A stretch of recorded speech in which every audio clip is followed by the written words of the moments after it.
teman-teman, ibu-ibu sekalian, dari doa Nabi Ibrahim kita faham bahwa ternyata berdoa itu penting, tapi cara berdoa jauh lebih penting. Ya.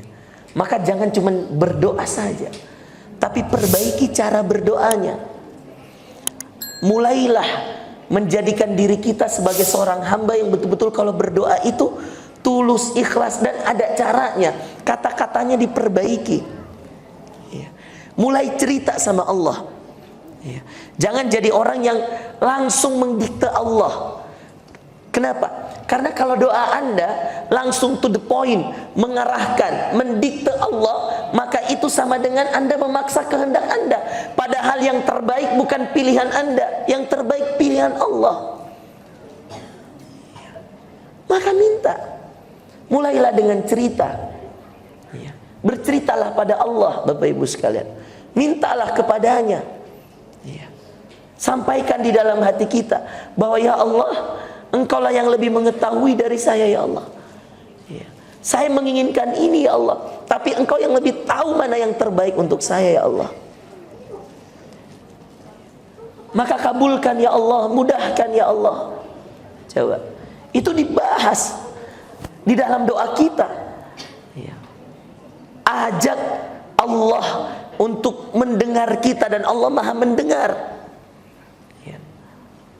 Allah tidak punya waktu yang terbatas, Bapak Ibu sekalian. Kata Nabi SAW, "Lau annakum", seandainya kalian semua meminta hajat kalian di satu waktu, di satu tempat, maka semuanya akan didengar oleh Allah. Itulah kata-kata As-Sami'. As-Sami' itu Maha mendengar. Bedanya dengan kita manusia yang cuma sama mendengar saja, Allah itu Maha mendengar. Seandainya ada 1 juta orang berdoa di tempat yang sama dengan hajat yang berbeda, semua didengar oleh Allah. Anda punya Allah yang Maha mendengar, tapi Anda tidak pernah gunakan doa-doa Anda untuk memberikan banyak hal kepada Allah agar Allah mendengarkan semua hajat. Dalam hadis Nabi SAW mengatakan, Innallah, sesungguhnya Allah mencintai seorang hamba, menyukai seorang hamba yang kalau dia berdoa adalah dia betul-betul memohon pada Allah. Dia ulang-ulang, dia minta-minta, dia tidak putus asa.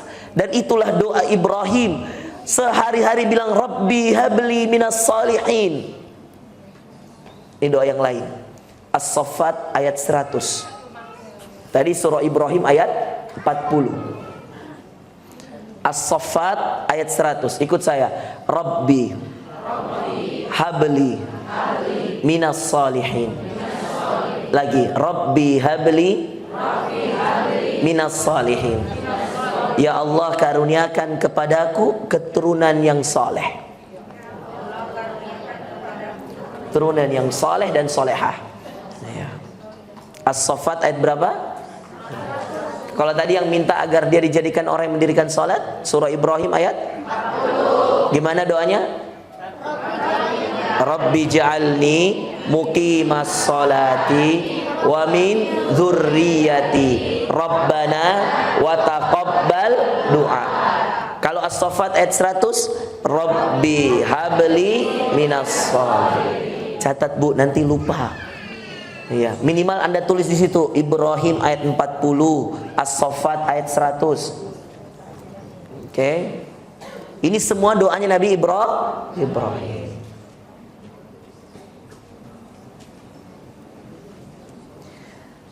Bapak Ibu sekalian. Nah, ini boleh nggak saya pakai papan tulisnya? Boleh. Nah, dan mohon diangkatkan dan nggak apa-apa Bu, ada tim staff saya. Satalim bantu Sat. Ya, ini. Boleh ya? Kita jadi dosen dulu sebentar. Sekarang lihat ya.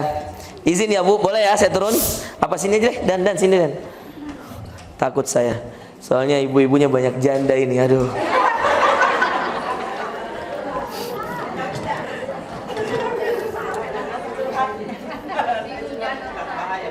Ya, jangan salah, janda soleha ini. Oke Bu, siap? Lihat sini Bu. Oke, sudah ya. Sekarang lihat sini, semuanya lihat sini. Jangan sampai ada yang tidak lihat ke depan. Lihat ke depan semuanya, siap? Lihat ya. Ibrahim, perhatikan ya. Ibrahim Dalam bahasa Indonesianya Ibrahim. Kalau kita tulis dalam bahasa Arab Ibrahim. Oke? Lihat Bapak Ibu sekalian. Keutamaan Nabi Ibrahim ini, ya, hampir semua doa di dalam Quran, ya, yang berkaitan tentang keturunan dia. Hebatnya, perhatikan. Ayahnya tidak sejalan dengan dia. Dia, mohon maaf, lahir dari keluarga bukan hanya broken home. Kalau kita kenal istilah broken home, dia tidak. Ibrahim itu ayahnya pembuat patung. Ayatnya ada dalam Al-An'am, wa idz qala Ibrahimu li abihi Azar. Ingatkah kalian ketika Ibrahim berkata pada ayahnya, siapa nama ayahnya? Azar. Azar, ayah Ibrahim, Azar. Wa idz qala Ibrahimu li abihi Azar, atattakhidhu asnaman aliha. Kata Ibrahim, wahai ayah, apakah engkau ingin menjadikan patung-patung ini sebagai Tuhan? Oke. Jadi jangan salah, ibu pun kalau mohon maaf sekali, bapak pun kalau mohon sekali, bukan penghafal Quran, bukan orang yang ditakdirkan jadi ustadz, jadi ustadzah. Berhak gak Anda punya anak soleh, hafid Quran? Anda berhak gak? Berhak. Anda notaris, Anda berhak punya anak hafid hafidhah. Anda berhak punya anak, tergantung Anda mau atau tidak. Karena Ibrahim juga lahir dari seorang ayah yang tidak sejalan dengan dia. Jadi jangan pernah mengatakan bahwa udahlah saya begini-begini aja, anak saya begini-begini aja. Nggak bisa. Iya. Seorang dokter berhak punya anak hafid Al-Quran. Ya. Saya bapak ibu sekalian, tidak ada yang hafid, tidak ada yang hafizah.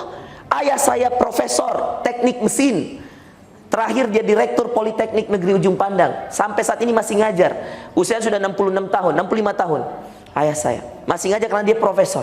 Teknik, tapi teknik mesin. Ibu saya doktor, tapi bidangnya bahasa Inggris di Universitas Muhammadiyah Makassar.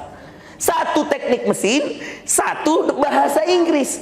Anaknya 3 hafid semua, menantunya 3 hafizah semua. Serius. Ya. Saya mau kasih nanti buku. Mana tadi bukunya, Ustaz? Ini buku, enggak, ini yang buku ibu saya ini, tapi saya nggak bawa. Tapi cuma 1 nih saya bawa. Ya. Tidak bawa kita, Ibu. Tapi cuma ada 1, nanti dikasih hadiah bagi yang bisa jawab pertanyaan. Ini ibu saya, gambar mukanya ibu saya ini. Ini buku judulnya Surat Cinta Bunda. Ya. Ini buku viralnya edisi revisi ini. Ini udah berkali-kali direvisi. Ini viralnya waktu adik saya bertiga selesai hafalan Qurannya semua. Saya di Sudan, adik saya di Sudan, yang adik perempuan saya di Saudi. Ya. Itu Masya Allah. Ya. Saya sampai menanyakan sama ibu saya, Bu, apa amalannya? Kok saya adik-adik dimudahkan hafal Quran? Saya dapat istri, anaknya Ustadz Ikhwan. Saya nikahi dia sudah hafizah. Ustadz Fazlur dapat istri juga di Jakarta. Adik saya di Jakarta yang kedua, jaga pesantren saya di sana. Itu hafizah juga. Yang unik adik ketiga saya namanya Ica, Nur Faizah namanya, dipanggilnya Ica. Itu Ica ini, dia UNM, akuntansi. Walaupun memang sebenarnya kami semuanya alumni pesantren. Saya gontor, adik saya yang kedua gontor, adik saya yang ketiga juga gontor. Semuanya yang antar ibu ke pesantren. Makanya kenapa judulnya Surat Cinta Bunda? Karena ini tulisan surat-suratnya ibu. Dulu zaman 90-an, tahun 2000-an awal, kami di pesantren itu kalau ibu mau nasehatin, kalau harus pakai telepon itu antri lama, pakai warung Telkom, belum ada HP, kita juga nggak boleh pegang HP. Jadi dia nulis surat. Surat-surat itulah dikumpulin.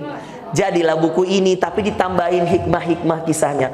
Maka kalau kemudian baca buku ini, apalagi kalau ada anaknya lagi di pesantren, pasti nangis. Karena saya aja yang edit buku ini kan yang edit buku ini saya. Makanya ada di bawah kisah nyata 3 orang buah hati. Muhammad Farozi Ansor, Muhammad Fazlur Rahman Ansor, Nur Faiza Ansor. Ya. Itu karena perjuangan. Maka saya kasih tahu ibu-ibu sekalian, Anda berhak punya anak hafid. Anda berhak punya anak hafizah. Tergantung bagaimana Anda minta. Karena saya sudah cross check ke ibu saya. Saya tanya ibu saya, Bu, Ma, apa doanya? Karena jangan sampai terputus di saya. Saya mau cucunya mama juga jadi hafid, Mak. Saya mau anak saya juga jadi hafid. Maka saya minta rumusnya, tipsnya. Jangan sampai mama berdoa, saya udah dikasih jadi hafid, menantu hafizah. Adik juga begitu. Adik yang ketiga lebih hebat karena dia akuntansi UNM. Subhanallah, IP-nya 4 di UNM. Sudah banyak teman-teman kampusnya yang datang ngelamar. Tapi mama selalu berdoa, semoga dapat yang hafid ya Allah, yang bisa membimbing adik perempuan saya ini untuk bisa. Subhanallah, waktu saya umroh ketemu dengan Ustadz Mu'tasim yang sekarang jadi adik ipar saya. Dia lagi kuliah di Saudi, di Qasim University, lagi sa'i. Ternyata dia suka sama adik saya. Ketemu di sa'i. Setelah kemudian dia selesai, dia ternyata berteman dengan saudaranya istri saya. Dia kasih tahu, boleh nggak saya ngelamar adik perempuannya Ustadz? Saya bilang, bukan boleh lagi, ini jawaban doa mama saya. Cuman 2 minggu dia datang liburan, dia nikah, habis itu dia bawa adik saya. Anda tahu ternyata apa yang menjadi skenario Allah? Saya juga kayak mimpi Bapak Ibu sekalian. Ternyata waktu dia menikah itu masih semester 4. Dan ada syarat di sana, kalau bawa istri, itu istrinya, kalau suaminya masuk kampus, karena dia kan beasiswa, maka istrinya harus ikut di tempat tahfidz Quran. Maka suaminya masuk kuliah, dianya ngafal Quran. Lulus S1, adik saya sudah 15 juz, karena udah 3 tahun. Subhanallah, adik ipar saya ini Ustadz Mu'tasim, lulus lagi S2. 2 tahun lagi. Ya. Maka Masya Allah, selesai hafalan Qurannya adik perempuan saya. Punya anak, bawa ke sana. Anaknya sekarang masih kecil, namanya Al Yazid, sudah hafal 2 juz, masih usia 4 tahun atau 5 tahun. Makanya saya minta sama mama saya, apa doanya Mak? Apa tipsnya Mak? Ya. Saya mau amalkan. Udahlah dikasih tahu ini. Mau saya kasih tahu nggak? Enak aja. Undang lagi lah. Jangan dulu ya, Pak. Amal, tenang Ibu. Nanti kita kasih tahu pertemuan selanjutnya. Nanti kita kasih tahu. Fokus dulu. Masih ada waktu nggak? Ingetin ya, karena saya kalau ngomong biasanya panjang kali lebar. Sisakan buat pertanyaan. Iya, boleh. Makanya diingetin nanti kalau udah habis. Ustadz udah habis. Iya. Baik, sekarang lihat, semua punya hak. Dan itu ternyata bukannya ada di keluarga saya, ternyata ada di keluarga Nabi Ibrahim juga. Kita belajar dulu nih Nabi Ibrahim, contoh teladan dasar. Lihat, walaupun dia berasal dari seorang ayah yang tidak sejalan dengannya, dia tidak putus asa Bapak Ibu sekalian. Subhanallah, dia punya 2 anak. Semuanya jadi nabi. Dari Sarah, ya, dia punya Ishak. Dari Hajar, ya, dia punya Ismail. Coba Anda bayangkan, Ismail dan Ishak. Ishak punya anak Yakub. Yakub punya anak Yusuf. Setelah itu jauh setelahnya datang banyak nabi yang tadi saya sebutkan. Daud, Sulaiman, Ilyasa, dan seterusnya. Sampai Nabi Musa, Harun, itu semua keturunan dari Ishak. Ya kan? Zakaria, Yahya, semua dari sana. Ya. Kemudian Zulkifli, ya. Ya. Ilyasa, Walyasa, wa Yunus, ya, semuanya dari dia. Anda bisa bayangkan. Sampai Nabi Isa, itu dari Ishak. Dari Ismail memang tidak ada jalur langsung Nabi, tapi di ujungnya ada Nabi yang paling mulia, nama Muhammad sallallahu alaihi wasallam. Ibu-ibu, ayo fokus ini ya. Nyesel kalian kalau kalian nggak fokus materi saya. Karena difokusi saja berat. Apalagi tinggal main upload story, pasti nggak nyambung. Serius. Banyak orang bilang, Ustadz materinya daging semua. Ya. Karena isinya Quran hadis. Ya. Dan ini kita berbicara tentang fakta. Sekarang lihat ibu-ibu sekalian, dari seorang ayah yang diragukan, bahkan pembuat patung loh, syirik, tapi dia bisa punya anak, ditakdirkan dari istri-istri yang salehah ini punya anak yang saleh, dua-duanya saleh. Sekarang lihat, hampir setengah ibadah kita itu dari Ibrahim.